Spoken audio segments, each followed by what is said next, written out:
Man, I get with this guy all the time. So the last time I got with Josh here, I had this thing going on my phone and it won't download now, so it's really good. So anyways, Josh is going to talk to us about how a syndication works on a deal in commercial real estate, okay? Blockchain deals, SPVs, and crypto startups are the same way, almost identical. So we're just going to have him talk about commercial because we're doing a lot of commercial right now for the blockchain, for the oil and the co-pack around the country, and so I want Josh to do a quick thing on it. We're talking about like general partner versus limited partner stuff. Yep. And general partner is someone that does the day-to-day on a commercial real estate deal. Limited partner is someone that wants to maybe invest some of their money and be part of real estate. I get people all the time that says, hey, I've been wanting to get into real estate for a while and I got an extra, $100,000, $250,000, $500,000 that I want to put towards something that can make a good return, better than what I'm getting the banks. Because what is banks giving you? Under 1 right now. Yeah. And if you know the rule of 72. And crypto banks, non-syndicated, maybe 3 to 6. Yeah. A year. And then if you know the rule of 72, the rule of 72 is just a quick analysis. You take the number 72, you divide it what interest rate you're getting. Let's say you're getting 1. That's how many years it takes your money to double. If you have 100 grand in there, it's going to take 72 years until it turns into 200,000. So if you have to get some, you say 6%, yep. That's 18 years. Well, no. 72 by 6? Well, 12. 72 into 4. 12. 12. Every 12 years, that money's doubling. So in 12 years, so in 72 years, it's not 200,000, it's 800,000 or whatever it is. So what does your average LP get right now? Average gets 8 to 12% every year. And then when we sell it, they're making anywhere between 30 to 50% on their money. Yeah. Because like someone puts in 200 grand, let's say that gives them a 10% ownership, and I sell it and I make $1 million profit, they're getting the 200 grand back plus $1 million. That's 50% on their money.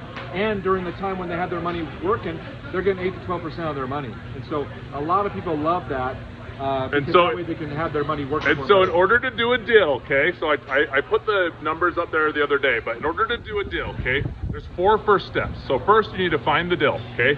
I don't care if it's a commercial real estate property or it's, I want to open up a dog tending studio, or I want to open up a hot dog stand, or I want to bottle essential oils, or I want to open a lead company. I don't care what you sell. We can blockchain it, syndicate it, SPV it, or do a fund, okay? You can raise money, and it's so much better when you get other people involved in your deal, because then you have more people that are working towards the same goal, and when you have more people working towards the same goal, you're more likely to succeed at the goal. Make sense? It's real simple, okay? So, every idea, okay? So, the investors get 10 to 12%, like he said, in commercial, plus 100%, or what did you say on the money? Plus whatever it grows back on the money when you sell the deal, okay?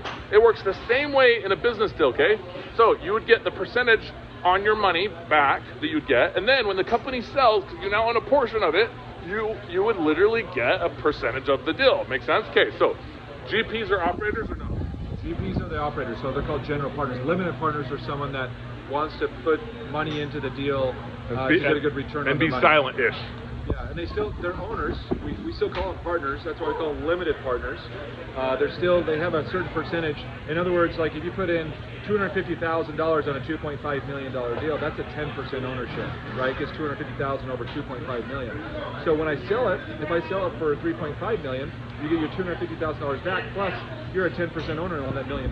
You make another 100 grand on top of that. And then what are you going to do? You're going to ask, when can I put my money into the next deal? Because you're going to have money that you need to roll over to something else. Yep, totally. Okay, now, so let's talk about the deal that people had questions on. Exact deal, okay? So people said, I literally I got a call from this guy's named Brian Clouston. He said to me, Aaron, I've got a property right now where I just took a foreclosure back. So I put in money on this bankruptcy on a debtor in possession, okay? So he helped them get through a loan to do what's called a bankruptcy 11 and reorganize their company, okay? They defaulted, which is called the bankruptcy 22, by the way. Not very many people know about it. They defaulted. He then, after bankruptcy 22, came in as what's called a debtor in possession, okay? A DIP loan. He takes position. Now, he now has #1 position over every other creditor to give the loan so the other creditors can get by. He does a debtor in possession loan, okay? Now, if they default, if they still can't make it, he gets to take everything. No questions asked, everything he owns. So he calls me, said, Aaron, I had to do a debtor in possession, repossession.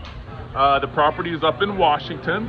I currently have 6 buildings, 30,000 square feet apiece, and I need to get $120,000 per building, okay? So what I did, which I explained in the thing, is I went into the $120,000 per building, I divided that by 30,000 square feet, I then divided that by, I then divided that by 12, okay? So actually what I did is 120,000 divided by 12 divided by 30, which worked out to be 33 cents a square foot. Now, if I looked at it at $4 a square foot, I thought, yeah, that's normal. But because it said 33 cents a square foot, this is literally what happens. So Josh and I are in a deal right now for essential oils. And we're paying $1,750 a month for 1,500 square feet, which is $1.1667 per month, per square foot. In Washington, he needs 33 cents per square foot. Make sense? Yeah. Okay. So what's the CapEx on $1.15 at 30,000 square feet versus 33 cents? What's the CapEx? Do you know? Well, 4 times more.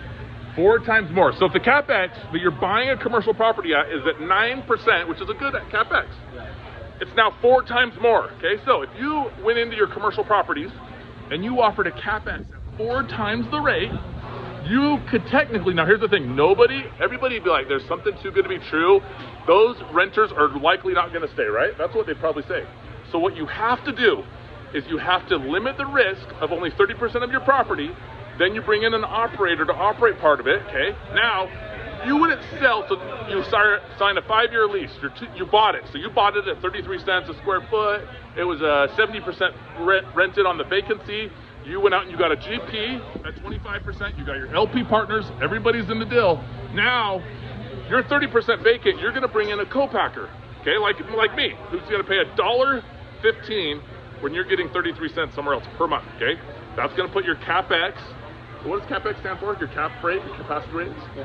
Cap expenditure rate of the percentage of the gain. That's how commercial real estate agents buy. Okay, you're going to put that at a little bit higher. It's going to go up because of my $1.15, right? Now I'm at 5 years. I'm 2 years in, okay?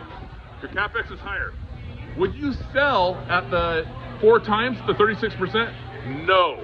Because people won't buy it because they'll be like, oh, that guy's not going to stay forever. That's a short-term buyer. Instead, what you do is you raise your sell rate to make your cap percentage 9% again, right? Yep, exactly. And so that's what the theory was that I was talking about that I put in there. So anyways, Josh, he's amazing. He's in the group, okay? Josh, this is why I like Josh. Josh does not care where he participates, right? Does not care. He doesn't care if he gets 3% because he brings in money. He doesn't care if he's the operator sometimes, which he will be. He doesn't care if he's the debt provider, which we'll talk about that in a later video. For now, it's just GP and LP, but he doesn't care. And so what's cool about that is he just wants to talk to people that could potentially bring him deals, could say, hey, I need a money partner. Hey, I need a debt partner. Because here's the thing we didn't talk about. Let's say that you don't want to be the GP or the LP, general partner or limited partner.